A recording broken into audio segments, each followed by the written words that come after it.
자, 봉건제도 관련된 내용을 볼게요. 이 봉건제도 성립하고 구성은 예전에 기출에 상당히 많이 나왔는데 최근에 문제가 좀 어렵게 나오면서 이제 이런 거 좀 안 나오더라고요. 좀 쉬워서 그런지. 자, 일단은 봉건제도 개념은 이제 보면 주종관계와 장원제도가 결합된 중세사회 정치, 경제, 사회적 지배체제다. 참고로 이게 심화규제 지금 169페이지에 있어요. 지금 하고 있는데 그거부터 할게요. 자, 그래서 장원 주종 관계는 정치적인 측면이 있고요. 그 다음에 장원제도는 경제적 측면이 있죠. 그래서 이제 두 가지 측면이 결합돼서 이제 봉건제도가 형성이 됐고요. 그래서 국왕을 정점으로 해서 지배계층 기사들과 여러 계층으로 나눠져 주종 관계를 맺고요. 그래서 주종 관계는 쌍무적 계약 관계예요. 그 다음에 기사들은 각기 봉투를 받은 장원의 영주로서 농노를 지배하는 특유한 중세 유럽의 특유제다. 자, 그래서 장원제는 쌍무적 계약 관계가 아니라 일방적인 지배 예속 관계죠. 이 두 가지로 결합이 됐다. 이렇게 이제 보시면 되고요. 자, 특성을 보면 정치적으로는 지방 분권적이고, 그다음에 사회경제적으로는 장원제고, 군사적으로는 주종관계의 어떤 바탕을 두고 있다. 해서 있고, 그 다음에 봉건제도의 성립 과정을 좀 볼게요. 자, 이게 예전에 기출문에 나왔는데 배경을 보면 우리가 좀 잘못 알고 있는 5개년 중에 봉건제도가 갑자기 뭐 프랑코 왕국때 성립됐다. 이렇게 아시는 분도 있더라고. 게르만족들 침입할 때 성립됐다. 그게 아니에요. 네, 보통 통설적으로 보통 통론 측면에서 볼 때는 몇 세기 때 형성이 됐냐면 대개 시기적 9세기 때 형성됐어요. 제2차 민족 이동할 때, 뭐 노르만족이라든지 마자르족 이런 사람들이 이제 이동할 때 했는데 내부적으로 분열돼 있었죠. 프랑크족들이 몰락을 하고 있었고 그 다음에 이민족의 침입, 특히 이제 대표적인 게 노르만족 같은 마자르족 이런 이슬람 세력들 이런 사람들이 이제 쳐들어오죠. 그래서 이런 것들 혼란이 초래되다 보니까 자 중앙에 구심력이 없으니까 자기를 방어하기 위해서 뭐야 지방 유력자들 찾아가야 되겠지. 그래서 그들에게 위탁하면서 이제 이들에 의한 지방 세력들이 성장하면서 또 지방 세력 간에 또 뭐냐면 서로 싸우는 과정에서 이제 권력 구조가 이제 이렇게 차등화되잖아요. 자 그러면서 형성된 것이 봉건제도다 이렇게 좀 기억을 해두시면 될 것 같아요. 자 봉건제도 기원에 대해서도 좀 기억을 해두셔야죠. 크게 이제 교과서에서나 통론에서는 로마설가 있고 게르만설이 있어. 그래서 일단은 봉건제도가 상부구조선 주종관계였고 그 다음에 하부구조는 장원제도가 있잖아요. 예, 그건 상부구조는 주종관계에서 측면을 볼 때는 로마적 요소와 게르만족도 요소가 같이 있는데 하나가 뭐냐면 클린에이테이지. 이 클린에이테이지는 어디에서 나왔죠? 로마 시대 때 그 당시 보호자 피보호자 간의 관계죠. 예, 그래서 예전에 시험문이 나왔는데 요거와 관련된 게 이제 주종관계 있고 그 다음에 종사제도가 있어요. 이 종사제도는 뭐냐면 이게 게르만적 요소인데 게르만 애들이 부족생을 할 때 약탈 경제를 했잖아요. 먹을 게 없으니까. 그래서 종사단을 만들고 거기에서 이제 해서 약탈할 때 거기에 약탈 무리들이 그 오야봉 대빵대에게 절대적으로 충성을 하는 그런 제도가 있었어. 이게 종사제도야. 그래서 이 두 가지가 합쳐서 이제 주종관계 있었고 봉토는 프레카리움과 은대지 제도 이렇게 있어요. 프레카리움은 좀 약간 그 뭐냐면 좀 생소할 텐데 한번 볼게요. 이게 어디는 서양사 개론에 있거든요. 봉토의 주요한 속성인 토지의 불완전한 소유, 즉 완전한 소유가 아니라 지대를 비롯한 일정한 의무를 수행한 토지 용인권을 갖는 사례를 프레케림이라고 한다. 노마사에서. 그래서 이때 이제 프레케림과 관련된 것이 또 은대지 제도인데 은대지 제도는 일종의 용인권을 준 거죠. 예.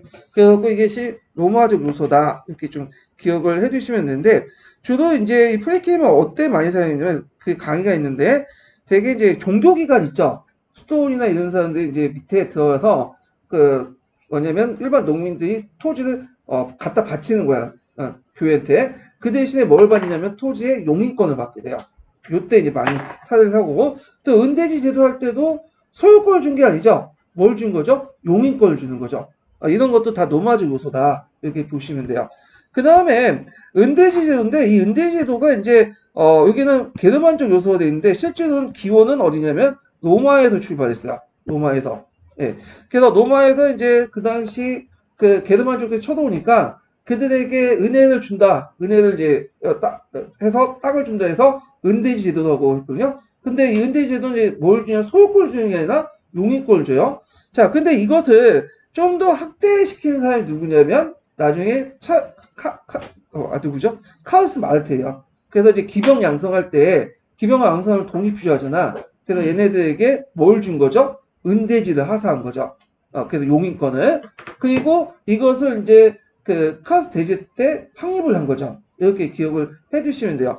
그래서 이 은대지 제도는 그 통론이라는 교과서에 노마적 요소라고 되어 있는데 게르만족 요소도 같이 있어요. 그래서 노마와 게르만족 요소 같이 있다. 그렇지만 기호는 노마에서 출발한다. 이렇게 같이 기억을 해주시면 되고요. 자, 그러면 언제 이제 성립되고 해체됐냐? 아까 이제 9세기 때 성립을 했고 10세기 말 때 서프랑크에서 전역에서 봉건제도를 실시했다. 그래서 우리가 알고 있는 전형적인 봉건제도 있죠. 이거는 어디냐면 서프랑크, 우리가 프랑스 지역에서 실시한 봉건제도야.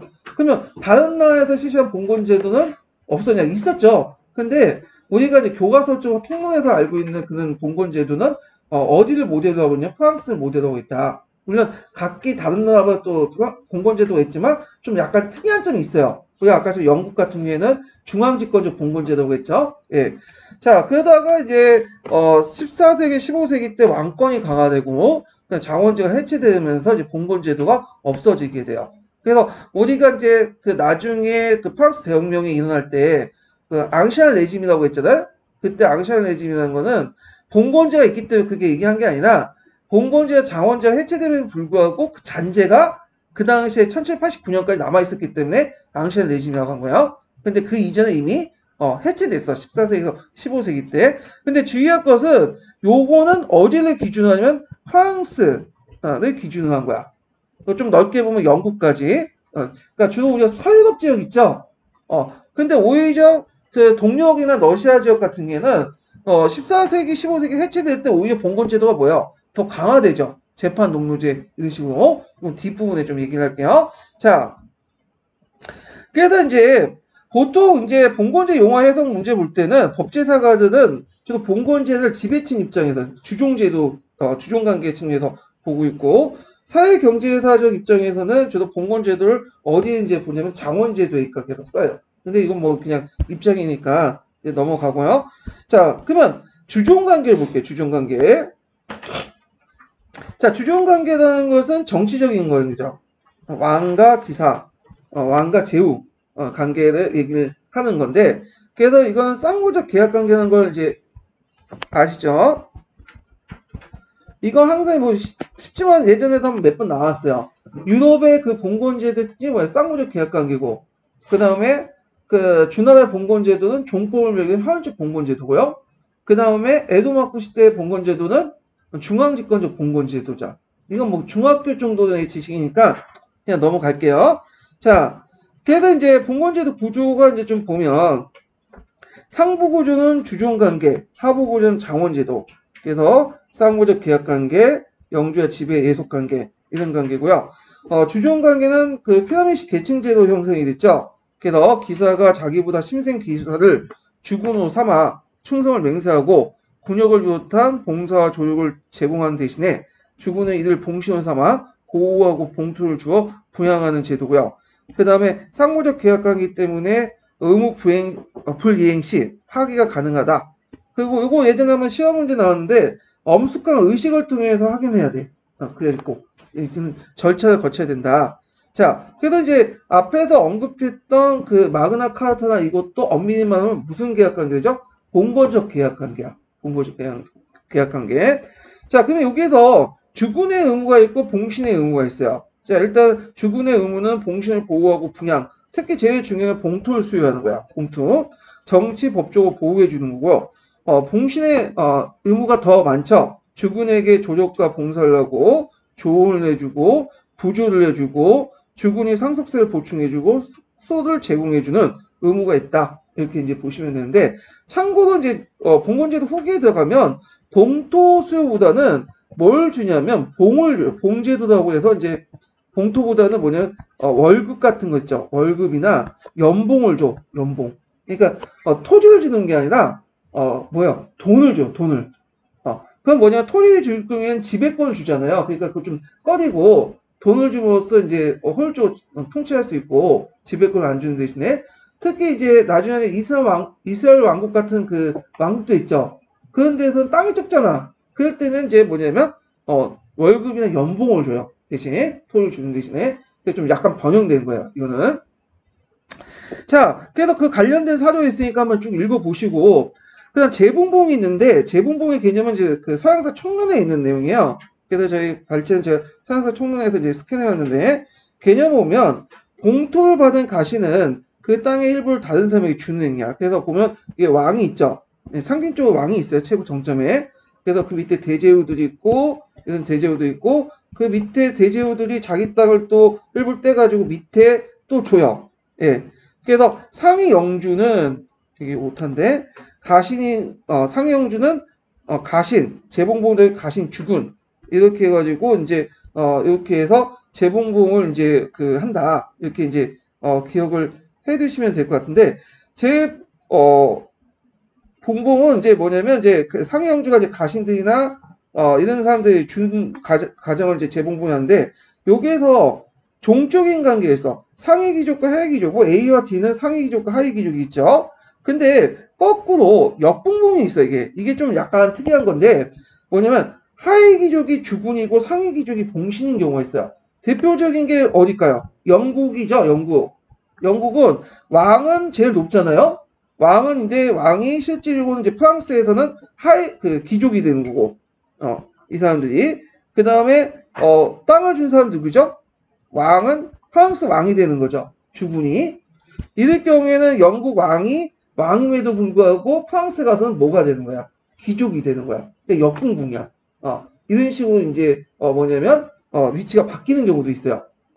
그래서 이제 이런 것도 있고요. 그 다음에 복수가신제라는 게 있어. 복수가신제가 뭐냐면 여기에서 보면 이제 지라는 그 내용이 있죠. 그 하위 귀족이. 근데 얘는 C도 생기고 A도 생겨. B도 생겨. 그러니까 A한테 또 땅을 받고 B에서 땅을 받고 C한테 땅을 받아요. 그러면 여기에서 또 문제점이 뭐가 있을까요? A하고 B하고 많이 싸워요. 그러면 누굴 편을 들까? 이것도 이제 뭐냐면 문서에 다 있어. 계약 문서에. 그래서 A하고 B를 싸울 때는 G가 A를 먼저 1순위하고 그다음 B를 2순위하고 이런 것도 있다.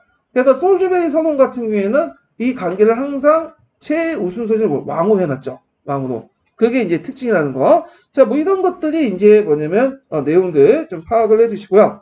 자, 그 다음에 지방분권제의 어떤 그 특징 중에 제일 대표적인 게 불인권이에요.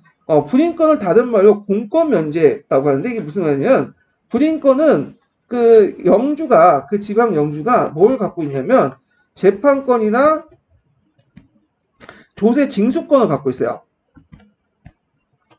이 재판권과 조세 징수권 상당히 뭐 의미가 있는 게 뭐냐? 이거는 오늘날 누가 행사할 수 있는 거예요? 국가 권력이 행사할 수 있는 거죠. 예. 근데 국가 권력이 행사할 것을 지방의 어떤 사적 권력인 영주가 행사하는 거야.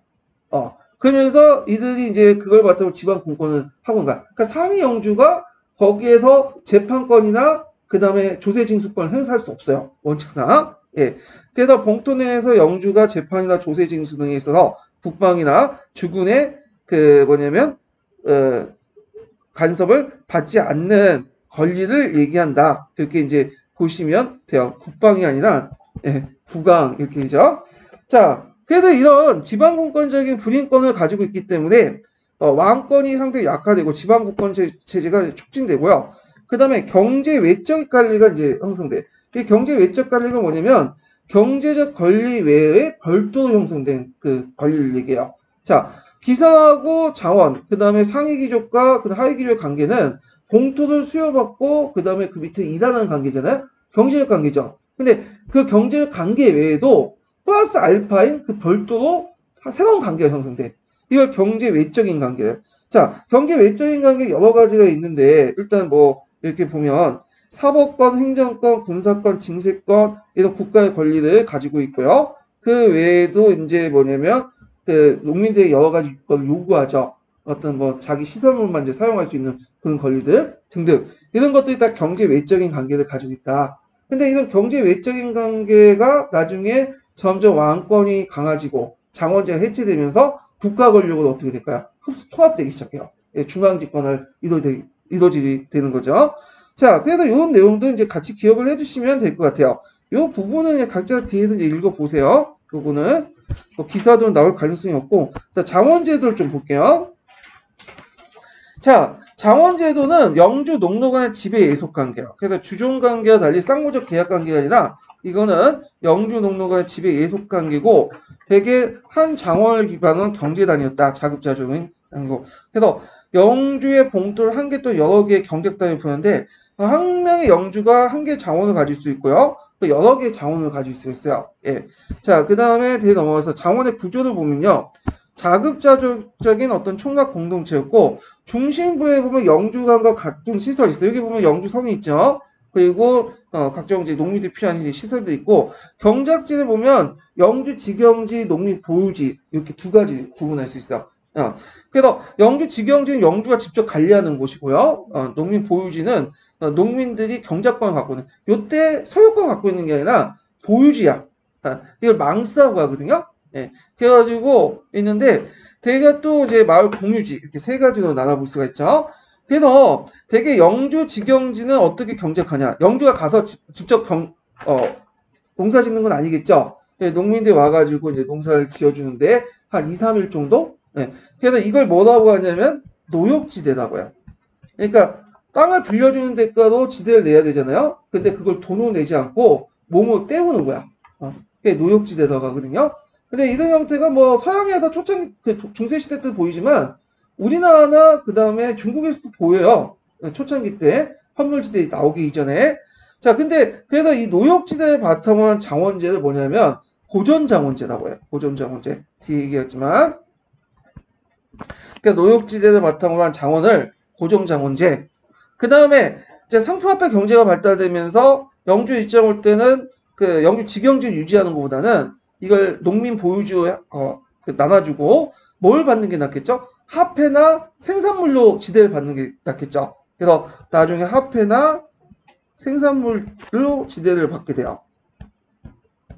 이게 이제 고정장원제로 뭘로 하냐면 순수장원제라고 해요. 순수장원제. 예, 고전장원제에서 순수장원제. 그리고 나서 이제 순수장원제가 이제 해체되면서 장원제가 이제 말끔히 정리가 돼요. 이건 뒤에 좀 얘기할게요. 자, 그래서 이제 이런 게 있고 견작 방식을 보면 자, 여기에서 눈여볼 게 뭐냐면 그 당시에 농업 생산력이 그렇게 높지 않았다는 거예요. 농업 생산력이. 자, 농업 생산이 높지 않다 보니까 개별 경작이겠어요? 공동 경작이겠어요? 공동 경작이겠죠. 같이 모여서 하는 거죠. 그래서 말이나 뭐 소도 그렇게 많지도 않았고 쟁기도 그렇게 많지 않다 보니까 어떻게 공유를 해야 될 거 아니에요. 예, 공유 경제 이런 것들을 이제 하다 보니까 이런 공동 경작 이런 것들이 많이 생기는데 자, 그럼 내용을 보면요. 원래는 이포제였어. 이포제라는 것은 후경지하고 농사를 짓는 이런 지역, 상경지 이렇게 두 개로 나누죠. 돌아가면서 이제 하는 건데 나중에 삼포제가 등장해요. 삼포제라는 거 보이시죠? 충경지, 후경지, 추경지. 그래서 작물을 달래가지고 농사를 짓는 거예요. 이게 아마 지적 손실이 되게 금방 회복할 수 있다고 하는 방법이라고 해요. 원래 삼포제 같은 경우에는 이게 갑자기 나온 게 아니에요. 뒤에 이제 얘기하겠지만 10세기에서 11세기 때 넘어와서 이제 나타난 거야. 원래 이 노마식 경제 방식인데 잊혀졌다가 중세 시대 때 11세기 넘어오면서 등장하면서 이제 농업 발전을 이제 크게 향상을 시켰거든요. 예. 그 다음에 이제 있고 혼재지제가 있어. 혼재지제가 뭐냐? 혼재지는 뭐냐면 여기 보면 이제 땅을 이제 갈 때 보통 그 농민들이 땅을 갈 때 소나 말을 한 바퀴 이렇게 돌 지역을 가는데 이 방식으로 이제 해요. 그러니까 예를 들어 갖고 이런 것도 이때 이제 땅을 그런 식으로 얘기하면 이렇게 하면 여기에서 이제 말이나 소가 한 바퀴 이렇게 가면서 이렇게 한 바퀴 돌 때 이걸 이제 뭐라고 하면 지조라고 해. 지조. 그리고 여기도 여러 개 A지조, B지조, 이렇게 C지조, D지조 이렇게 쭉 있죠. 근데 이제 마을 안에서도 땅이 좋은 데가 있고 그다음 나쁜 데가 있잖아요. 지역이 별로 안 좋은 데가. 그러면 어떤 사람한테 똑같이 한 곳에 몰아주면 어떤 사람은 토지가 좋은 비옥한 땅을 독차지하고 어떤 사람은 좀 천박한 토지만 갖게 되죠. 그래서 그걸 막기 위해서 A지조, 여기가 만약에 A등급이라면 A등급 땅을 나눠줘요. 똑같이. 그래서 이 지조, A지조는 뭐 영희한테 나눠주고, 철수한테 나눠주고, 미영한테 나눠주고, 강인한테 나눠주고, 쭉 이렇게 나눠줘. 근데 요 지역은 또 B등급 땅이야. 그럼 이것도 똑같이 이렇게 해서 나눠줘. 예. 그러다 보니까 어떤 문제점이 나냐면, 농지가 한 곳에 집중돼 있지 않고 떨어져 있어. 혼재돼 있어. 근데 이런 형태가 중세가 끝나고 근대 넘어가서도 계속 이렇게 나타나요. 농지가 떨어져가지고 그러면 이게 그럼 농사가 효율적이지 못하죠. 근데 그 당시에 그렇게 했어요. 자, 그 다음에 이제 농민들 간의 공동 경작. 아까 전에 생산량이 낮기 때문에 이렇게 하고 그 다음에 그러다 보니까 이제 파종기나 수확기나 뭘 심을 것인가 다 결정해야 돼. 한번 결정되면 개인이 선택할 수가 없어. 강제 따라야 되고. 그다음 개방 경작은 뭐냐면 울타리가 없어. 지금 우리는 울타리가 없으니까 당연하다고 생각하는데 그 당시 이제 잉크루즈 운동 이후에는 운동 이후에는 유럽에서는 울타리가 있거든요. 근데 지금도 울타리가 있잖아요. 근데 이제 중세 시대 울타리 없는 것을 이제 그 뒤에 사람들이 좀 약간 신기하게 봤나 봐. 그래서 이걸 개방 경작이라고 이름을 붙인 거고요. 그래서 소농경을 바탕으로 했고 토지 경영 이용은 정통이 간습화 토대로 했다. 그래서 간습에 의해서 경작을 했다. 이렇게 좀 기억을 해두시면 될 것 같아요. 자, 그래서 이제 있고 농민 보유지는 뭐 그냥 각자 보시고 자, 지대의 변화를 볼게요. 처음에는 무슨 지대라고 했죠? 노동지대라고 했죠? 네, 노동지대. 그래서 이것을 이제 무슨 거냐면 고존자원제라고 해요. 고존자원제. 아까 말한 것처럼. 게다가 이제 시간이 변하고 이제 상품화폐 경제가 발달되면서 12, 13세기 넘어가면 헌물지대, 또 화폐지도 바뀌게 돼. 이걸 뭐라고 하냐면 순수장원제라고 해요. 그래서 상대적으로 이제 고전장원제보다 순수장원제가 좀 더 경제적 관계가 더 강화되는 그런 모습을 띠게 되죠. 이런 것들 같이 기억을 해두시고, 자, 그 외에도 여러 가지 이제 지대 외에도 여러 가지 이제 부역도 해야 돼. 그래서 여기 보시면 기타 부역 안에서 이제 농민들이 생산물을 영주에 거주지 운반을 하거나 영주에 땡나무 작업을 하거나 건축가 건물의 수입, 영주 저택의 경비, 울타리 작업 이런 것도 하고 그다음 농민 부인들은 또 직조 및 재봉 작업, 그 다음에 밀가루, 제분, 양조 작업까지 해야 되고 또 헌물납부가 있어요. 헌물납부는 이 헌물집회 지대하고 좀 달라요. 그러니까 우리 식으로 따면 공납을 갖다 바쳐야 돼. 얘네들이 지대 일부로서 닭과 계란, 직물들을 납부해야 된다. 이런 것들 기타 부역과 헌물납부도 이제 해야 된다. 이렇게 좀 기억을 해두시면 될 것 같아요. 자, 의는 뭐냐면 영주는 자연경제적 조건에서의 장원을 중심으로 자급자족적 현물경제 체제를 유지하고 농민은 로부터 자급생활에 필요한 농민으로부터 자급생활에 필요한 물자 및 노역을 징발했다. 자, 그래갖고 이렇게 있고요. 농노를 좀 볼게요. 자, 장원에서 일하는 사람을 농노라고 하는데 참고로 이 농노는 노예가 아니에요. 네, 여러분도 알다시피 노예가 아니고 중세시대 때 노예는 그렇게 많지가 않았어요. 좀 있긴 있지만 소수였어. 왜 그러냐면 같은 기독교인들을 노예 삼아서는 안 돼요. 사고 파는 대상으로.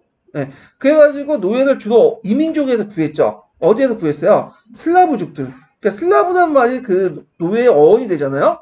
예, 그래서 근데 슬라브족들도 나중에 또 기독교를 받아들이니까 또 어떻게 돼요? 노예를 이제 삼을 수가 없어요. 그래서 노예가 그렇게 많지가 않았어요. 중세시대 때는. 대신 대부분 농노였죠. 신분이. 자, 농노의 기원에 대해서는 여러 가지 있는데 이제 노마 말기의 부자의 소자, 콜로누스의 후손 또는 올락한 게르만 자유인의 후손, 그다음 해방노예 출신들 등등의 기원을 가지고 있고요. 그 다음에 이들은 거주 이전의 자유와 직업 선택의 자유가 없었다. 그다음 농노의 부담이 이제 보면 영주에게 부여한 노동지대를 갖추고 각종 이제 공납. 이때 이제 생산물 지대는 우리가 이제 앞에서 말하는 생산 그 지대가 좀 달라. 그러니까 우리가 얘기하는 생산물 지대는 노동지역, 노역지대 외에도 이제 생산물 지대나 선물 지대 말할 때 여기 지대잖아요. 땅을 빌린 데니까. 근데 이때 생산물 지대는 일종의 공납물 갖다 바치는 거예요. 그거 왜? 그래서 이런 것들이 있고, 그 다음 잡세라서 인두세, 사망세, 혼인세, 그래서 강제로 이제 시설을 사용할 수 있는 그 사용로, 그래서 통행세, 수세, 도로 유지세 등을 납부해야 되고, 또 영주에게 재판을 받아야 돼요. 영주에게. 그래서 영주 재판을 받는데 이제 영주가 재판권도 두 가지가 있죠. 상급 재판권 있고 하급 재판권 있어요. 이건 결정이 뭐죠? 사형을 할 수 있는 권리가 있느냐 없느냐 이런 거야. 근데 되게 뭐 하급 재판권 있어요. 중소제후도에게는. 자, 그 다음에 농내 권리는 가정과 토지, 그 다음에 결혼할 수 있죠. 가옥 등 약간의 재산을 소유할 수 있고요. 그다음 총각 공동체 간섭에 의해서 보았다. 이거는 간섭법인데 상당히 이게 뭐냐면 혼용이 발휘되는 게 영주조차도 이 간섭법을 건드진 않아요. 최대한 보호해줘. 왜냐면 영주들이 장기적으로 농노들한테 뜯어먹으려면 농노들이 어느 정도 먹고 살 수 있는 방안이 있어야 될 거 아니야. 예. 그러니까 이제 간섭법을 어느 정도 존중해줬다. 근데 생산성이 고대 노예보다 높았다. 당연하죠. 나름대로 이제 생산하면 어느 정도 거기에 자기 소유물을 갖고 있으니까. 노예는 생산성이 그렇게 높지가 않아요. 왜 높지 않을까요? 얘네들 아무 열심히 해봤자 뭐냐면 고생만 하잖아. 그러다 보니까 어떻게든 놀려고 하겠죠. 그러니까 오히려 생산성 낮고 뭐야 관리 비용만 증가되는 거야. 그래서 산업화하는 과정에서 노예 해방이 이루어진 것도 이거 왜 그랬어요? 얘네들 관리하기 힘드니까 그래. 그래서 남북전쟁 할 때도 노예 해방을 하려고 했던 것도 뭐냐면 자유인이 노예보다 더 효율적이기 때문에 그죠. 예. 자, 하여튼 그 다음에 농노와 노예의 차이점 특징은 이제 농노라는 말 자체가 이제 농민과 노예의 중간이라는 말에서 한 글자 딴 거죠. 농노는 고대 노예와 근대 농민 간의 중간적 존재였다. 그러면 농민적 요소와 노예적 요소가 뭐가 있냐? 자, 농민적 요소는 독립된 가족을 형성하고 있고 부분적인 재산 소유와 토지 상속권, 이때 상속권이라는 건 경작권을 의미하죠.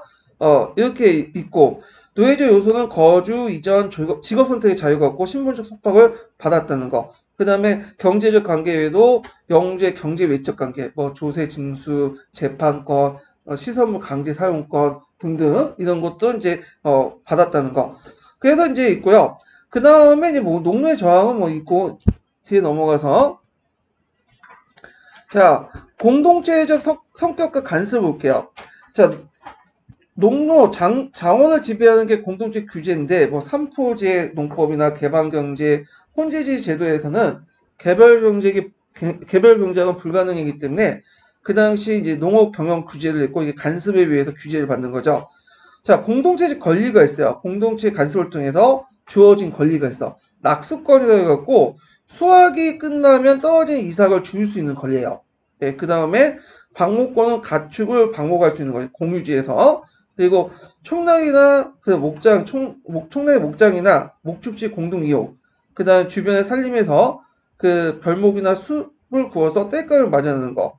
그 다음에 연못이나 이런 데서 이제 고기잡이와 니탄 채집권은 뭐냐면 그 당시에 이제 그 석탄 있죠. 석탄인데 석탄은 지금은 땅을 파야 있잖아요. 그 당시에 깔링이 석탄이었어.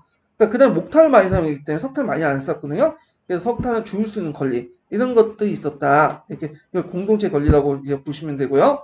그래서 이런 간섭법의 기원과 권한은 영주제보다 총락 공동체에 있었고 영주권을 제한했고요. 농노의 일상생활이나 토지 보유, 자원 전체 운영 간섭을 규제했고 영주조차도 이 간섭법을 깨려고 하진 않았다. 네, 깰 필요도 없었고요. 자, 의의를 보면 자, 공동체적 규제와 자원의 간섭은 개인의 자발성, 창조성, 자유경제를 배제했기 때문에 봉건적 성격을 갖고 있었고 장원제도 붕괴로부터 동적인 근대사의 이행이 있어서 그다음 영주제적인 뿐만 아니라 이런 공동체적인 면과 간섭의 붕괴 또한 중요시 여겼다. 예, 이걸 깨야지 근대사에 넘어갈 수 있었던 배경이 됐다는 거죠.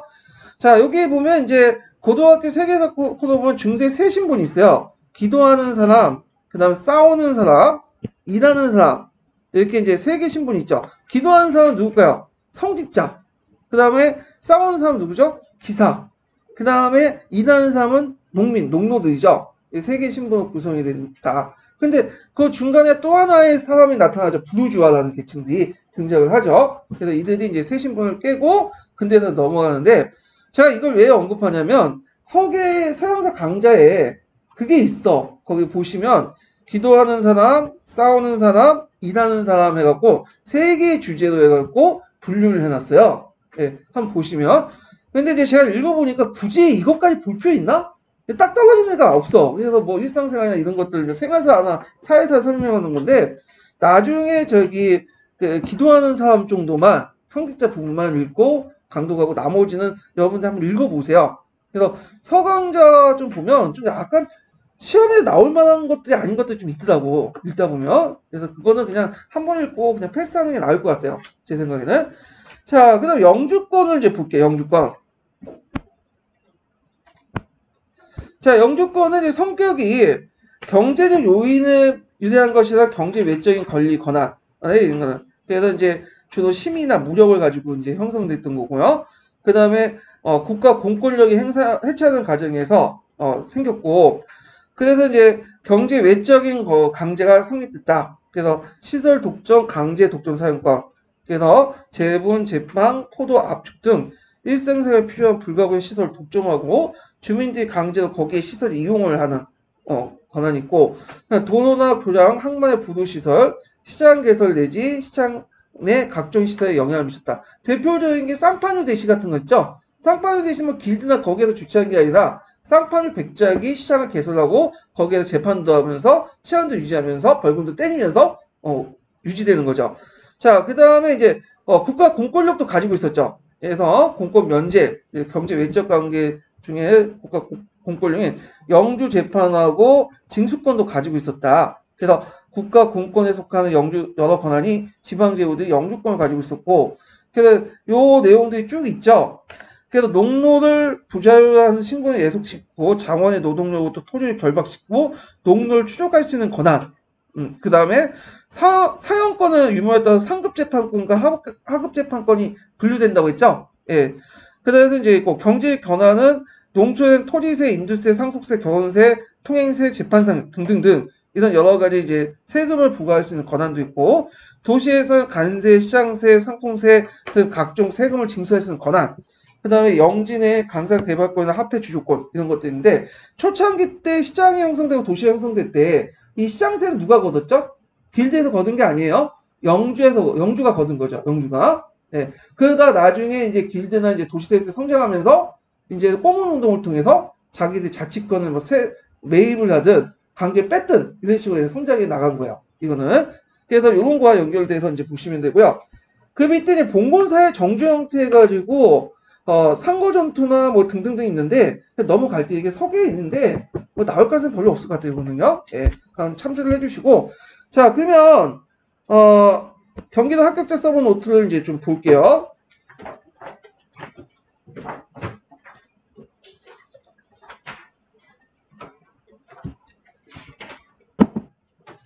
자, 여기 이제 했던 거는 이제 넘어가고, 안 한 것만 좀 보고 넘어갈게요. 자, 봉건제 성립 배경에서 제일 중요한 게 이제 궁제 찰스만 때 궁제개혁이죠. 요거 기억을 해두셔야 되겠죠.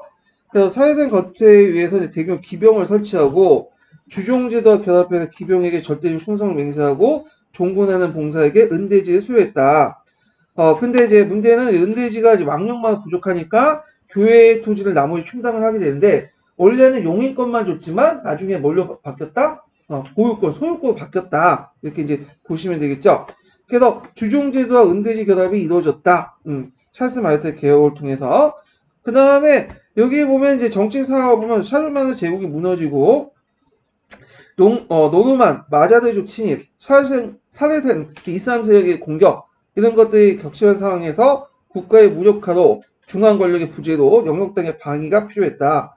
그 다음에 이제 사회 경제적인 면에서 보면 이게는 피레네 학파에서 이제 주장하는 건데, 여기 전반적인 내용을 보면 지중해 무역이 상실됐다는 거야. 왜냐면 9세기 때 들어가면 이슬람 세력들이 뭐 시칠리아나 그 지중해 전역을 장악하죠.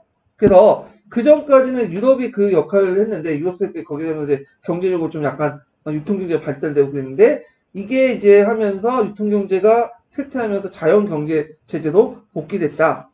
그러면서 이제 뭐냐면 이 과정에서 도시가 소멸되고 유통이 소멸되고 상공이 뭐냐면 쇠퇴하면서 자급자족인 장원제도, 봉건제도 형성됐다. 뭐 이런 내용이에요. 예. 그래서 여기는 이제 사회경제 국면에서 이제 강조하는 건 피레네 학파에서 이제 강조되는 거예요. 그래서 피레네 학파 같은 경우는 중세의 시작을 어디로 보냐면 4세기 때도 안 봐요. 얘네들은 9세기 때로 봐요. 9세기 때. 근데 뭐 이건 통설이 아니기 때문에 그런 게 있구나 하고 넘어가시면 되고요. 자, 그러면 주종제도하고 장원제도 내용이 있는데, 일단 상부군의 주종제도를 보면, 그, 봉신의 의무가 있죠. 예, 군사적 종군, 봉주의 성을 수비하거나, 조언을 해주거나, 주군의 군주에 참여해서 중요한 상황들에 항의하거나, 자, 경제적으로 이제 뭐 주군의 목값, 장남의 기사 선인식 비용, 그다음 장녀의 혼인장치값 등등, 그 다음에 뭐 십자군 종군이나 새로운 성 축조인데 여기는 강제성 성격의 부조, 뭐 강제성이 없는 부조 이렇게 나눴네요. 예. 그래서 이제 이렇게 이제 좀 있고 그 다음에 이제 밑에 뭐 봉주의 의무 해가지고 쭉 있는데 아까쯤 했으니까 넘어갈게요. 예. 그 다음에 이제 서양의 봉건제, 동양의 봉건제 비교. 요거 예전에 10년도 기출문제 나왔죠?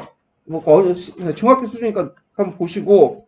자, 그 다음에 이제 고전장원제 해가지고 이제 장원의 구조가 이제 보이죠. 그리고 영주가 농가, 그다음 재분소, 제빵소, 창고 이런 것도 있고 경작지.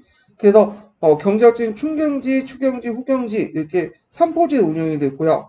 그리고 이 삼포제 운영할 때 이제 거기에 심는 그 종자들이 좀 달라요. 예, 그래서 이제 이것도 중요하긴 하는데 뭐 시험 문제 안 나올 것 같아서 그냥 넘어갈게요. 자, 경작지는 울타리가 없이 개방되어 있으며 수많은 지조조로 구성되어 있었고 영주, 교회, 농민 각자의 지조가 서로 섞여 있는 게 특징이다. 이걸 뭐라고 하죠? 혼재지라고 하죠. 혼재지. 그 다음 농노제와 부역 보면 농노제는 장원의 농민은 대다수가 인신의 자유가 없는 예송적 농노였다. 농노는 토지에 결박되어 이동의 자유가 없었고 노동력과 환물 제공했다. 그래서 이제 봉건지대 부역 내용 보면 노동지대가 있고 그래서 이제 농민은 영주에게 이영주 직영지에 경작하는 부역인 노동지대를 제공했는데 이 밖에 그 가옥이나 성벽의 수리 여러 가지 짐스러운 일들 노동력을 제공했다. 예, 이런 것들 뭐 여러 가지 세금도 이제 거뒀고 영주권 관련된 내용이 있죠. 그래서 영주의 관계 외적 권력 강제력을 기초로 한 거고 구체적인 내용인데 이거 뭐 쭉 외워두시는 게 나을 것 같아요. 이렇게 보면 재분, 제빵, 포도 압축, 시설 독점권 그리고 농민의 이를 강제로 이용할 수 있고 요금을 징수할 수 있을 권리. 그래서 시설 독점 및 강제 사용권은 그 도로, 교장, 항만의 부조 시설까지 미쳤고 그다음 가장 핵심적인 게 이제 영주 재판권이죠. 자, 그래서 이 재판권이야말로 농노를 부자유한 신분에 예속시키고 그들을 장원의 노동력으로서 토지를 결박시키는 권리다. 이 밖에도 이제 그 일반적으로 대영주의 경우에는 간세, 시장세, 상품세 등 각종 세금의 징수권과 영진의 강상 개발권, 화폐 주조권 등 본질에서 국가의 공권, 국가의 공권력에 해당하는 여러 권한을 지방제도도 영주권을 갖고 있었다. 이렇게 있고요. 그럼 이때 이제 그 공동체 성격과 간섭이 있는데 이거 뭐 각자 보시고요. 자, 그러면 이제 서강자에서 그 관련된 내용을 볼게요. 서강자를 제가 이제 봤는데 뭐 그렇게 그 많은 내용을 싣고 있지는 않아요. 그 내용을 그 중요도에 비해서 하여튼 있으니까 한번 좀 보죠. 107페이지 표 보세요. 107페이지.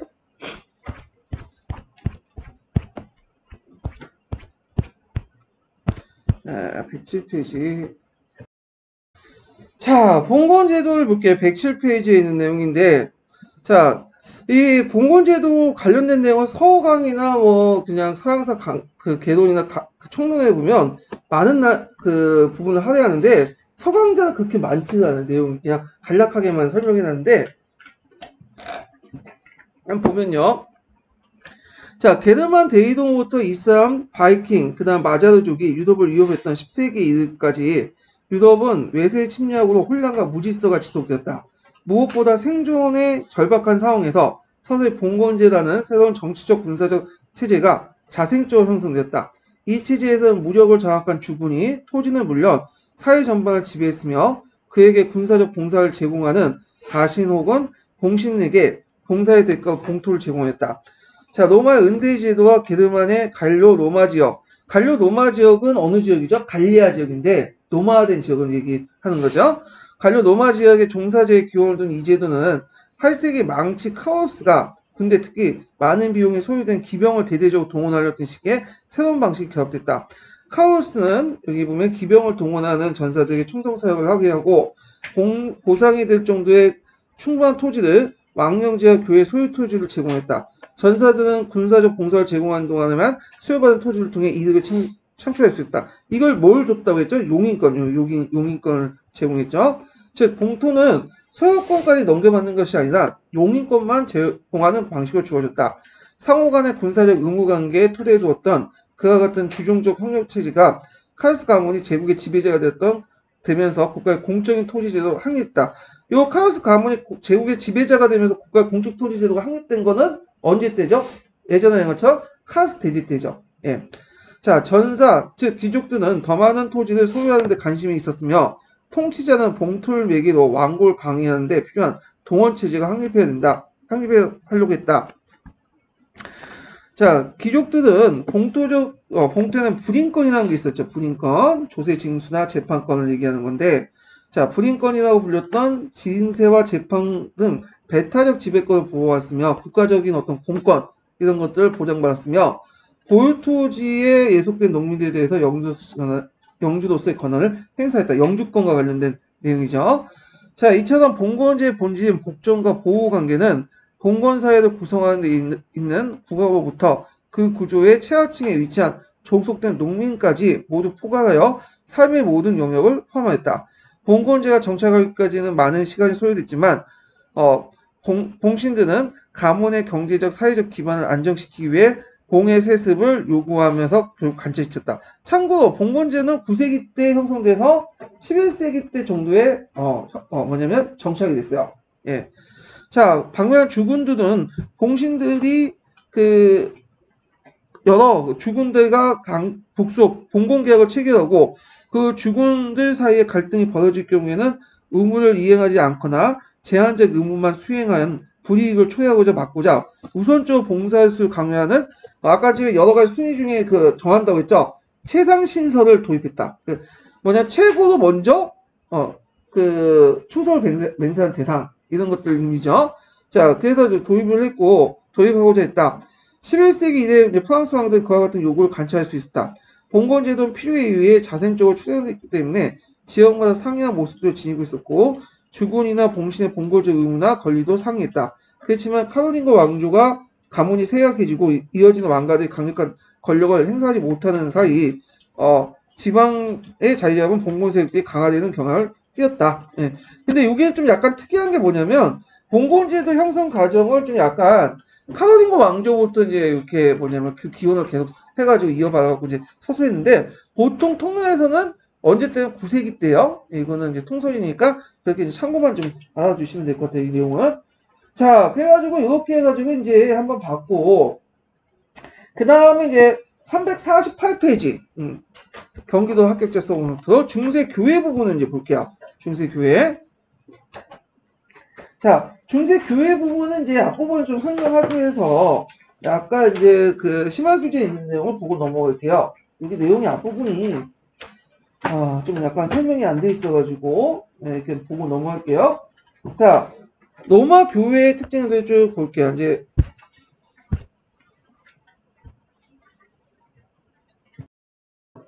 자, 심화교회 213페이지 잠깐 볼게요.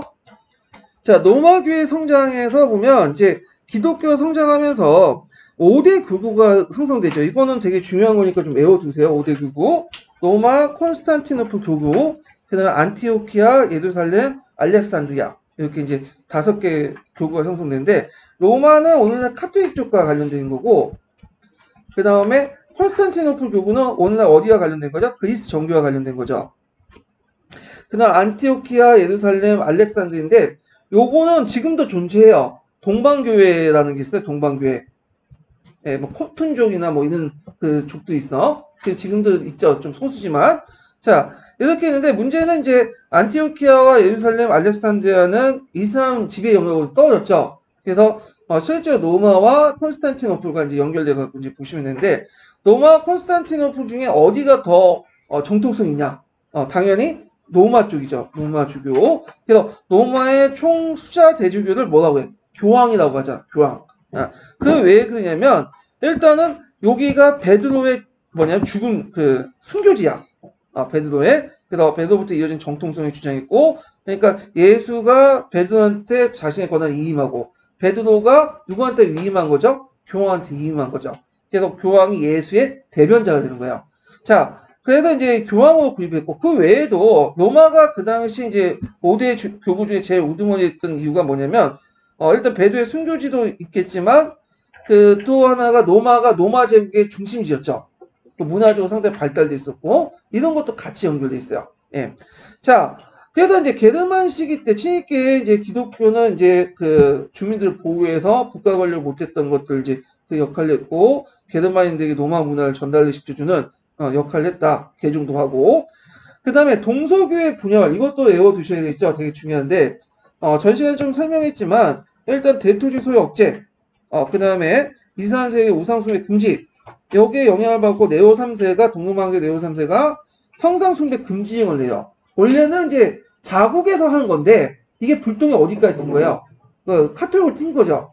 그래가지고 이제 로마 교회에서는 이걸 받아들이지 못하게 되고 결국에는 그 당시 이제 로마 카톨릭과 그리스 종교가 서로 분열된 계기가 되는데 나중에는 이제 서로 간에 뭐예요? 파문에 처해지면서 완전히 갈라지게 돼. 이게 11세기 때요. 이걸 바탕으로 11세기 때 갈라지는데 그래서 이때부터 로마 카톨릭과 그다음에 그리스 종교 이렇게 두 개로 나눠지게 되죠. 자, 그 다음에 이제 아시아 동방교회 안에서도 분열이 나는데 이집트의 코톤교회나 시리아 야콘교회 같은 게 있어요. 예. 그래갖고 이제 시리아 요르단 가보면 다 이스라엘만 믿고 순위파 시아파만 믿는 게 아니에요. 일부지만 모두 있어요. 기독교 세력들, 기독교. 레바논 같은 기독교인들 많이 믿어요. 그래서 그 레바논 보면 내전 일어날 때 막 기독교 민병대 일어나고 그러거든요. 왔다 갔다 싸우고. 예. 자, 그래가지고 이제 요런 거와 연결되고, 자, 그 다음에 주의할 것은 요거 좀 해야 되는데, 우리가 이제 성상숭배 금지령 할 때, 이거 뒤에 좀 얘기하겠지만, 성상숭배 금지령을 카톨릭에서는 이제 성상숭배를 한다고 이제 알려졌죠. 그럼 그리스 정교에서는 성상숭배를 할까, 안 할까, 지금? 지금 해요. 예. 성상숭배 금지는 잠시만 있었던 거야, 잠시만. 그래서 지금은 해요. 다만 이제 확인하는데 나중에 이콤이라 해가지고 성상 대신에 성화를 만드는 그런 유물 유적들이 좀 남기고 있지만 일단 한다는 거예요. 이게 그래서 그리스 정교는 뭐 성상 숭배를 안 한다 이런 것이 아니에요. 지금은 계속 해요. 잠시만 있었던 거고. 자, 그다음 중세 교회를 볼게요. 카톨릭을 중심으로 이제 좀 얘기를 할게요. 자, 중세 교회 특징은 국가적인 조직체고 지금도 카톨릭은 상당히 국가적인 종이죠. 그래서 지금 천주교는 건들지 못하잖아. 우리가 이제 전두환 시대 때도 저기 명동성당 들어가면 들어가지 못하잖아요. 예, 괜히 들어갔다가는 카톨릭은 저고 돌리잖아. 대부분 국가적 조직체 가지고 있고 독자적인 재판권을 가진 정치 권력체면서 막대한 경제적인 소유를 하고 있었고 중세 정신계와 문화계를 각 교회에 통제를 했다. 영적 세계를 통제를 했고요. 자, 교회 조직은 이제 개서제도 있죠. 교회 조직이 상당히 정비가 됐던 게 뭐냐면 로마의 영향이야. 로마는 행정력이 뛰어났죠. 그래서 그 당시 로마의 행정 관료들이나 지배층들이 거기 그 기독교에 들어가면서 기독교 조직도 이 로마 행정 조직과 같이 조직화 시켜놨어요. 그래서 이제 교황은 국경을 초월해서 각국의 주교와 수도원자를 강력히 지배하고 교황, 주교 등 성직자 계층 구조를 확립했다. 그래서 교황 있고 추기경, 대주교, 뭐 수도원장 등등 있죠. 지금도 이게 연결돼 있죠. 교황은 어떻게 선발되죠? 추기경 있잖아요. 추기경 회의를 통해 선발돼요. 이거는 11세기 때 그 확립됐던 건데. 자, 하여튼 교황청이 있고 그다음 추기경 그리고 추기경 회의를 통해 이걸 꽁코라페라고 하거든요. 그래갖고 그때 교황을 선출한다. 지금도 하잖아요. 교황 선출할 때 모여가지고 가둬가지고 교황이 선출될 때까지 계속 있는 거야. 그래갖고 이제 교황이 선출되면 이제 올려가지고 이제 뭐 그 신수건을 막 흔들다든지 이런 식으로 해갖고 교황 선출 알리게 되죠. 자, 그 다음에 대주교 강교가 있고요. 그 다음에 그 밑에 교구가 있고 외곽 조직으로 종교회 공의회가 있는데 공의회 부분은 나중에 좀 더 얘기할게요. 이거는요. 자, 그 다음에 이제 교황의 권한은 되게 많은데 교회 권한은 정치에 걸려서 교황은 파문을 하고 성사 금지령을 해요. 파문은 이제 상당히 뭐냐면 이거는 이제 이걸 알려면 칠성사를 먼저 알아야 돼. 칠성사. 먼저 이제 그 카톨릭의 구원받는 방법을 보면 여기가 신자가 있고 이게 이제 하나님이 있어요. 근데 신자가 하나님한테 직접 가서 구원을 받을 수 없죠. 카톨릭에서는 중간에 누가 끼죠? 교회가 끼어. 교회가. 예. 교회가 있는데 교회에서는 뭘 하냐? 선행을 베푸는데 이때 이제 뭐냐면 두 개를 하죠. 선행에. 교회에서 이제 베푸는 선행. 그러니까 신자의 믿음 가지고만 할 수 없고 믿음과 선행이 연결돼야 돼요. 그래서 두 가지가 있어. 칠성사가 있고 대사가 있어요. 그래서 칠성사라는 것은 이제 여기 보면 그 카톨릭교도가 이제 태어날 때부터 영세, 견지, 성체성사, 혼인성사, 고백성사 해갖고 7개 성사가 있죠. 이걸 받아야 돼. 그래서 성사를 받아갖고 제의 80%를 감해줘요. 그러면 나머지 20%는 뭐냐면 대사라고 하죠. 대사라는 것은 뭐냐면 여러 가지 있어. 이 대사는 교회가 이제 행해지는 건데 예를 들어서 교회에서 이제 뭐 여러 가지 축제 행사 있죠. 할 때 뭐 십자가에 못 박혀 있는 것들 재현한다든지 자기 몸에 뭐냐면 채찍을 간다든지 붓는다든지 그리고 대사문서라고 면죄부 있죠. 면벌부 이런 걸 사드린다든지 그래서 교회가 하는 여러 가지 행사들을 해야 돼. 그래서 우리가 나중에 면벌부 있죠. 면벌부도 어디에 속하냐면 이 대사에 속해요. 대사. 그래서 이걸 대사문서라고 또 부르죠. 면벌부를. 그래서 이렇게 교회가 선행을 베푸는 성사와 대사를 해야지만 어디로 갔어요? 하나님부터 구원을 받을 수 있어요. 그러니까 교회가 만약에 내가 칠성사를 못하겠다 하는 것은 뭐가 되는 거야? 파문이야, 파문. 근데 칠성사만 해갖고 영적인 구원도 못 받는 뿐만 아니라 중세시대 때 파문에 처해있다는 거는 무슨 것도 법적인 보호는 안 해줘도 된다는 거야. 그러니까 애들 죽여도 상관없다는 거죠. 그리고 아예 국가 전체에 성사 금지령을 내요. 그러면 그 지역에 성사 금지령을 내려버리면 어떤 효과가 있냐면 이제 그 지역 시민들은 어떻게 될까요? 하늘날 못 가. 연옥에 가든지 지옥에 가든지 그래야 돼. 그래서 이렇게 파문이나 성사 금지령을 통해서 뭐냐면 정치 권력을 행사했다. 교황이 이렇게 이제 보시면 되고요. 그래서 이제 이런 내용도 잘 기억을 해두시고요. 참고로 그러면 이제 신교는 뭘까요? 신자하고 하나님 사이에 교회의 존재를 뭘까요? 인정 안 하죠. 그러니까 교회는 그냥 옆에 도와주는 역할이고 목사는 그 신자가 곧바로 주여 믿습니다 하면 어때? 천국 가는 거잖아. 믿음만 가지고 천국 가. 뭐 선행은 필요 없어. 그래서 예수 천국 불신 지옥이란 말이 그냥 나온 게 아니에요. 예수만 믿으면 뭐다? 천국 간다. 저도 교회 안 가지만 하나님 믿거든요. 그래서 이제 나중에 천국 갈 수 있는데 이게 기독교의 장점인 것 같아. 카톨릭보다는. 근데 카톨릭은 꼭 가서 칠성사를 해야 돼. 자, 이런 것들이 이제 신교하고 불교의 차이점이에요. 이런 것들이 뒤에 좀 더 얘기하지만. 자, 그래서 이제 이런 내용도 있다. 그 다음에 이제 교회 수혜본 같은 거 보면 이제 벌금, 장원 소유, 교회세, 초입세 등등이 있었다. 그런 것도 있고요. 그 다음에 이제 수도원이 있죠. 그래서 수도원은 이제 탄생 배경을 보면 여러 가지 기독교의 학대, 세속화에 반발로 해갖고 초기 교회로 돌아가자 하는 이상적인 어떤 것들을 위해서 들어갔고 그래서 초기 수도원은 서방교회보단 동방교회에서 이제 주로 했죠. 이집트나 뭐 이런 데서. 그래가지고 이런 것들이 행해졌다가 나중에 이제 서방 수도원으로 넘어가게 돼요. 그래서 서방에서 이제 최초로 이제 뭐냐면 수도원이 만드는 것이 이탈리아의 몬테카시노 수도원이었고 그리고 이제 성 베네디트가 그 뭐냐면 수도 소원들을 이제 만들어가지고 그 계율을 만들었죠. 그래서 이때 베네디트 계율 유명하죠. 청빈, 정수, 그다음 복정 이렇게 하죠. 그래서 지금도 수도원 있죠. 수도사들은 대개 보면 어떤 사람들이요. 세속 일에 간섭을 안 하죠. 그래서 자기들이 모여 살면서 거기에서 책 읽고 이렇게 하면서 이제 일하고 자급자족한 그런 체제였죠. 자, 그래서 이제 이들은 금욕적이고 엄격한 구칙적인 공동생활을 하고 육체 노동에 종사하고 명상, 기도, 공동 예배를 할당하고 필사작업. 대개 얘네들은 밤에 필사작업을 해요. 그래서 고전 문화 같은 것도 이제 전승하는 데 큰 역할을 하고요. 자, 그리고 수도원의 역할은 이제 게르만족에는 포교, 학문과 문화의 중심지, 노동을 중시하는 농업생산에 항상 기여했고, 대표적인 게 뭐냐면 시토 교단이 있어요. 시토. 예. 그래서 시토 교단이 있는데 뒤에 이제 딱 읽을 때는 설명하지만 이 교단이 그 항무지 개척에 되게 유명해요. 이 개척이. 그래서 영국의 항무지도 많이 개척하고 그랬어요. 이 사람들이요. 자, 그 다음에 지방 유역자의 토지 관리, 왕실 재정 관리 자문을 했고 중세 교회 타락을 막고 정하는데 큰 역할인데 문제는 이 수도원도 나중에 시간이 지나면 어떻게 돼요? 또 타락해. 그래갖고 이 스톤도 이제 유명한 이제 귀족들 만들어 놓고 자기 자식들 꽂아 놓고 그래서 새로운 스톤이 나와서 또 천빈 생활을 강조하면 또 얘네들도 좀 하다가 또 타락하고 이런 식의 이제 반복 생활을 이제 계속 하게 되는데 그 뒤에 이제 우리가 알고 있는 그 교회 개혁 운동 배경에는 이 스톤, 크로니 스톤 같은 이런 스톤도 깔려져 있어요. 자, 그래갖고 이렇게 해서 한번 이제 봤고요. 그러면 이제 관련된 내용, 크로니 스톤 들어가기 전에 잠깐 서강자에 있는 내용을 좀 보고 넘어갈게요.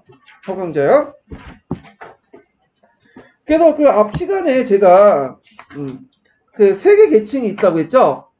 그래갖고 일하는 자, 그 다음에 뭐 기도하는 자, 싸우는 자. 그래서 이게 몇 페이지에 있냐면 몇 장에 있냐면 서강자에 중세 유럽 사회 농민과 귀족과 성직자 6장 있는데 그래서 이 부분은 좀 건너뛰고 여기 설명 되게 많이 했긴 했는데 그렇게 뭐 많은 걸 다 읽을 필요는 없을 것 같아. 시험 문제에 그렇게 나오는 부분은 한정되어 있으니까 몇 페이지 보면 155페이지를 이제 보고 이제 읽게요. 수동과 관련된 내용도 있으니까. 아이고. 155페이지보다 157페이지부터 읽을게요. 157페이지 세 번째 단락부터 이제 읽을게요. 서유럽에서 읽겠죠. 자, 서유럽에서 스톤 제도가 확산되고 확립한 데 결정이 기여한 것은 성 베네딕투스의 정책이다. 참고로 이제 스톤 제도 같은 게 서유럽에서 먼저 나온 건 아니라 동방에서 나왔죠. 이집트를 중심으로 해서 아시아 지역에서. 그래서 이게 이제 서방으로 건너온 거예요. 자, 그래서 이제 이 규칙이라는 것은 앞에 동방에 나온 기존의 규칙들과 교부의 저술 등 군형과 중용의 정신을 종합한 이 규칙은 서방 스톤의 정통의 효시가 되었으며 세상으로부터 분리되어 정주 및 공동생활, 가난, 정결, 숙령의 그 서원, 하루 7번의 공동 예배와 기도, 육체 노동과 정신 노동 등으로 짜인 일상생활이 바로 그 정통에 이른 요소되었다. 로마식 전례가 카톨릭 교회의 포준으로 확립된 카로lin거 제국 아래서 또한 제국 전역의 수도원들은 성 베네딕투스의 계열을 채택하여 법제됐다.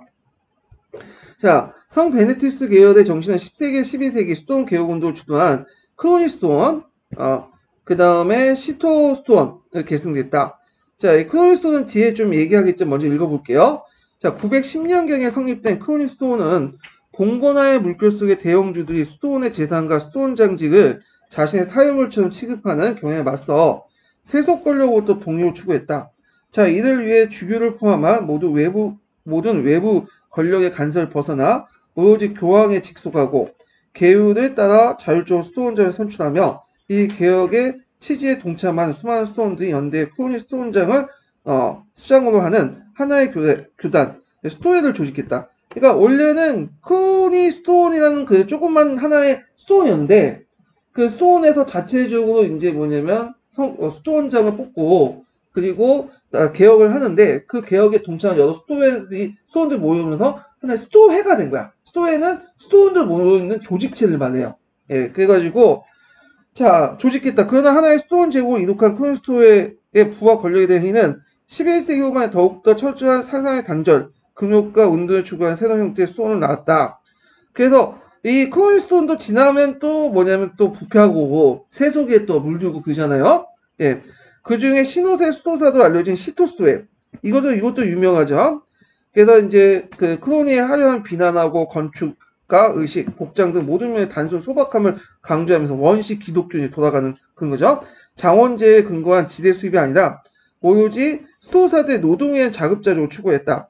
하지만 시토스토에 또한 눈부신 성공의 역설을 피하지 못해 예초의 개혁 정신을 부와 권력의 세태받았다. 그러니까 이 스토원들이 처음에는 잘 나갔다가 원래 취재를 하다가 어느 정도 명성을 쌓고 하면 또 돈과 권력이 생겨. 그러면서 또 부패가고 이에 대해서 비판적으로 또 새로운 스토어가 또 계속 나오고요. 이런 구조를 가지고 있어요. 자, 이렇게 이제 정통적인 스토원 정신이 태조하는 가운데 도시의 생활 발달과 도시 대중의 성숙한 영적 욕구에 부응한 새로운 유형의 스토어사들이 등장을 했는데 13세기 때 이제 등장을 했죠. 자, 이들은 이제 말하자면 스토어 성직자들이 간주하는 삶과 재속 성직자들의 활동적인 삶을 결합시켜 그러니까 수도원 성직자들은 수도원에 틀어박혀가지고 세상을 간주하는 사람들, 그러니까 개이방. 근데 이에 반해서 이제 신부들이나 이런 재속 선지자들은 세속생에 들어가서 미사도 보고 되잖아요. 이게 두 개를 결합하는 거야. 그래서 이들은 어떤 특징을 갖고 있냐면 수도사이면서도 한 곳에 박혀 있는 게 아니라 돌아다녀. 도시를 돌아다니면서 뭐냐면 여러 가지 선교 활동도 하고 하는 거야. 그러니까 어떤 속세에서 벗어나고 지 혼자 뭐 이렇게 돌 닦는 게 아니라 대중 속에 들어가서 활동을 한 거야. 근데 그 밑바닥에는 무슨 경제 발달이 있어요? 도시 경제 발달 이런 것들이 깔려 있는 거죠. 그래서 이 대표적인 이제 수도원사들은 이런 사는 탁발 수도사라고 하거든요. 예, 돌아다니면서 막 설교하고 그 애들을. 그래갖고 대표적인 이 탁발 수도회가 두 개가 있어요. 성 도미니쿠스 회와 또는 또 뭐냐 성 프란치스코회 많이 들어봤죠? 그 아시아 선교하고 막 그런 애들 예수에 막 반대하고 예. 자 이런 두 개 단체가 있었다. 이 두 단체는 또 배경에는 또 뭐냐 이단 운동이 깔려 있어요. 그 당시 이제 그 남쪽에 알비지파나 이런 것들이 있었잖아요. 그 남프랑스 지역에. 그래서 이와 대응해서 이제 이 두 개 뭐냐 수도사들을 인정해줬어. 나중에. 그래서 이제 이들과 대항하기 위해서 그 당시 이노세트 3세나 이런 사람들은 이 두 개의 수도원들을 이용을 해서 뭐냐 극복하려고 했다. 이제 대항하려고 했다. 이단들과. 자, 그래서 한번 읽어볼게요. 자, 여기에서 이제 수도사에 대해 청정한 수도원 경례에 친구한 것이 아니라 예수와 그 제자들처럼 대중들에 들어가서 설교하고 탁발하면서 세상을 떠돌았다. 그 에스파니아의 도미니쿠스 신부가 성립한 성 도미니스쿠스회 또는 설교자 형제와 이탈리아 아시아 출신의 프란치스코가 성립한 성 프란치스코회 또는 작은 형제와 같은 탁발수회는 무엇보다 세속의 대중들 대중들 설득하고 계도하고 구제하는 사도적 미덕을 실천하고자 했다. 자, 그래서 이러한 재속 선지자 및 수도 선지자의 신분을 중축으로 한 중세 교회는 모두 기독교인들이 가장 중요한 영적인 봉사를 제공했다. 그들은 세례를 주고 설교하고 미사를 집전하였으며 신자들의 속죄를 위한 축복을 기도하고 죄를 사해주고 망자의 명복을 빌려줬다. 하지만 어느 시대나 한결같이 이런 본연의 종교의 기능 말고도 중세 성직자들은 그 문화, 경제, 사회와 정치 등 여러 방면에 다양한 기능을 수행했다. 먼저 이들은 중세 기록 문자, 특히 성경의 문자를 라틴어로 읽고 쓸 수 있는 거의 유일한 지식인이었고, 그래서 지식인이라는 뜻의 리텔 라틴어는 중세 성직자를 가리킨 단어였다. 성직자는 문자와 지식을 독점했기에 오랫동안 수도원과 교회는 학문기관이자 교육기관의 역할을 했다. 그래서 보통 수도원과 교회에 있는 부속기관을 뭐라고 하죠? 스콜라라고 하죠. 그래서 그 스콜라를 중심으로 해갖고 학문이나 이런 것들이 발달됐죠. 자, 그래서 이제 요 내용도 있다는 걸 좀 기억을 해두시면 될 것 같고요. 그 다음에 이제 쭉 넘어가서 다음 장 좀 이제 건너뛸게요, 이거는. 자, 여기에서 이제 예전에 시험 문제에 나왔던 나텔 공의에 좀 볼게요. 나텔 공의에. 예. 그래서 나텔 공의에는 예전에 한번 2년 전인가요? 3년 전인가 한번 시험 나왔죠? 자, 이노센트 3세가 주도했던 공의죠. 그래서 이 내용을 보면, 자, 중세 교회의 가장 두드러진 기능은 개인과 사회에 대한 통제였다. 성직자들은 죄와 벌에 대한 갖가지 예와 종교, 그 다음에 교리를 앞세우고 개인의 도덕을 규율하고, 그리고 1215년에 제4차 라테네노 공의에서 모든 신자의 의무로 부고했던 고해 성사를 통해 개인의 양심을 감찰했으며 결혼 성사를 통해 부부의 성생활까지 규제하고 간섭할 수 있었다. 그래서 도덕적 권위와 사법권을 통해 이단은 물론 사회적 이탈행위 및 집단을 규정하고 배제시켰으며 노동과 공정가격, 이자 등에 관련된 일련의 규범을 제시해서 사회 경제 윤리를 지도했다. 이 나트륨 공의의 내용들 좀 기억을 해두시고요. 참고로 이 나트륨 공의에는 왜 이런 규정들을 얘기를 하냐면 윤리성 강화하고 막 그리고 이제 규제 이런 거 강화하는 게 뭐냐면 그 당시 이단들이 행해졌기 때문에. 이단은 이제 그 알비지파나 뭐 이런 사람들이 항상 비난하는 게 뭐야? 교회가 썩어 빠졌다는 거죠. 그러니까 이제 윤리적인 면을 되게 강조해요. 기존 교리를 재확인하고 이건 좀 뒤에 다시 또 얘기를 할게요. 자, 그런 거와 연결시켜서 이제 보시면 될 것 같아요. 자, 그 다음에 이제 이렇게 있고 그 다음 뒤에 마지막 보면 잠깐만 이게 몇 페이지야? 이렇게 있고 또 하나 놓친 게 있네. 뭐가 놓쳤냐면, 스톤들의 이제 뭐냐면, 그 항고지 개간 운동을 좀 제가 얘기를 하다가 이걸 해야 되는데, 안 한 것 같아요.